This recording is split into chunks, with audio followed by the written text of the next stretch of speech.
Sa video na ito ay pag-uusapan po natin ang mainit na palitan ng salita sa pagitan po ng isang XRPL validator at ng Chief Innovation Officer ng SWIFT.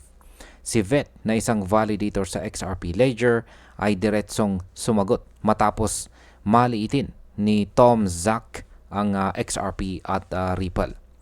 Ang isyong ito ay hindi lang tungkol sa governance kundi pati na rin sa kinabukasan ng global payments. Kaya yan po ang siyang ating pag-uusapan sa video na ito. Pero bago po tayo magpatuloy ay pakibasa na lamang po muna ang disclaimer dito po sa ibaba ng ating screen. Yan, simulan po natin sa kung ano po ba ang sinabi ng SWIFT CIO laban kay Ripple at XRP. Ayan, itong si Tom Zack ay ang CIO po ng SWIFT ay nagsabi na ang pagkakaligtas ni Ripple sa mga lawsuits ay hindi ibig sabihin na matibay na ang kanyang sistema. Sapagkat ayon sa kanya ay mas gusto raw ng mga institution ang governance na neutral at saka shared. Sa madaling salita ay tinutukoy niya na tila hindi pasok sa XRP sa ganoong modelo.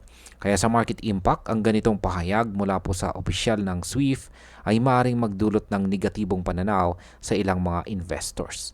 Kapag naniniwala po ang iba na centralized itong sa XRP, posibleng bumaba po ang kumpiyansa at magdulot ng selling pressure. Ngayon ay paano naman po sumagot ang XRPL validator na si Vet? Ayan, si Vet ay hindi po nagpatinag at agad niyang ipinaliwanag na mali ang pagkakaunawa ng SWIFT CIO. Sapagkat ayon sa kanya, ang XRP Ledger ay may neutral at saka shared governance na katulad ni Bitcoin at Ethereum. May daang-daang nodes na nagpapatakbo ng sistema kaya walang isang entity na may control dito.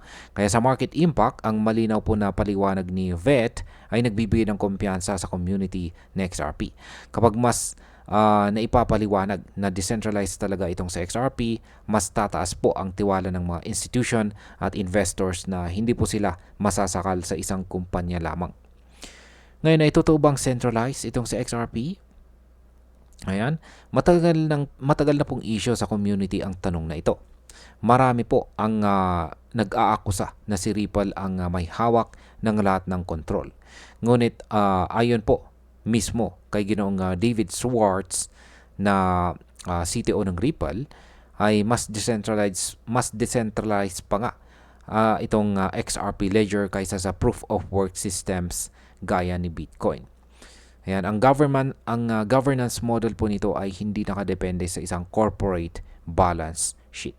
Kaya sa market impact, kapag mas malinaw na naipapakita po ang decentralization ng XRP, mas posibleng tumaas po ang adoption mula sa financial institutions. Dahil dito, tataas din po ang demand para sa token at magdudulot ng bullish sentiment. Ngayon ay ano naman po ang ipinapakita ng XRPL governance model? Yan, ang XRPL ay pinapatakbo po ng mga validators na independent. Sila po ang nag-verify ng mga transaction at nagpapanatili ng consensus. Dahil hindi ito centralized, walang sino man ang kayang manipulahin ang rules para sa sariling interes. Ito po ang malaking kaibahan sa centralized platforms na hawak ng isang kumpanya. Kaya sa market impact, ang ganitong modelo ay nagbibigay po ng assurance sa mga bangko at saka investors. Kapag alam nilang hindi po nakasandal sa iisang kumpanya ang governance, mas mataas ang kanilang posibilidad na magtiwala kay XRP para sa global payments. Ngayon ay bakit po ito mahalaga para sa global institutions? Ayan, para po sa malalaking institution tulad po ng mga bangko, ang governance ay isang napakalaking bagay.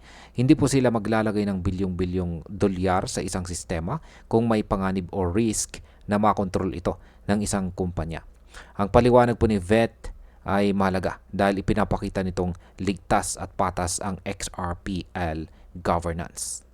Yan, sa market impact, ang transparency po sa governance ay susi para sa mass adoption. Kapag nawala po ang maling akala na centralized itong sa XRP, mas dadami po ang partnerships at mas lalaki ang posibleng market share nito laban kay SWIFT mismo. Ngayon ay ano naman po ang ipinapahiwatig ng pagtuligsa ng SWIFT? Ang pagtuligsa ni Zack ay nagpapakita ng mas malawak na laban sa pagitan po ng traditional finance at blockchain-based solutions. Si SWIFT ay matagal ng dominant player sa cross-border payments, pero ngayon ay hinahamon siya ni Ripple at ng decentralized systems. Kaya imbis na umamin ng kahinaan, mas pinili ng kanilang opisyal na maliitin ang technology ng kalaban. Kaya sa market impact, kapag patuloy po na binabaliwala ng SWIFT ang potensyal na XRP, posibleng magdulot ito ng mas malaking opening para kay Ripple na agawin ang market share. Kapag mangyari po ito, ay tataas ang presyo ng XRP sa long term. Ngayon ay ano naman ang implikasyon nito sa future ng global payments? Ang isyong ito ay nagpapakita na ang governance at decentralization ay hindi lamang po technical terms kundi malaking factor sa desisyon ng mga institution. Kung mas pinapaboran po nila ang blockchain solutions na may neutral governance, mas lalakas po ang posisyon ng XRP laban sa mga traditional na sistema gaya ng SWIFT. Kaya sa market impact, kung mas marami pong institution ang magsisimulang magtanong kung handa ba talaga ang SWIFT sa bagong panahon, mas lalaki ang demand para sa mga blockchain-based payment rails. Posibleng ito ang siyang magtulak ng mas mataas na adoption rate para kay XRP. Yan bilang panghuli, sa aking opinion ay malinaw po na ipinapakita ng XRPL validator na may mas decentralized po sa XRP kaysa sa inaakala ng iba. Ang maling interpretasyon ng isang mataas na opisyal ng SWIFT ay nagpapakita lamang po ng kakulangan nila sa pag-unawa sa tunay na galaw ng blockchain networks. Para sa akin, sa XRP po ay nasa tamang position para hamunin ang dominance ni SWIFT. Kapag mas lalo itong napatunayang efficient at decentralized, posibleng tuluyang mabago ang landscape ng cross-border payments. Kung tutuusin, ang palitan po ng salita na ito ay hindi lang simpleng debate. Isa po itong patunay na nagbabago na ang takbo ng global finance at posibleng si XRP ang maging isa sa pinakamalaking manlalaro or player sa bagong yugto ng digital economy. At ayan, hanggang dito na lamang po tayo sa video na ito mga ka-crypto. Marami pong salamat sa panonood. Ingat po tayo lagi at God bless po sa ating lahat.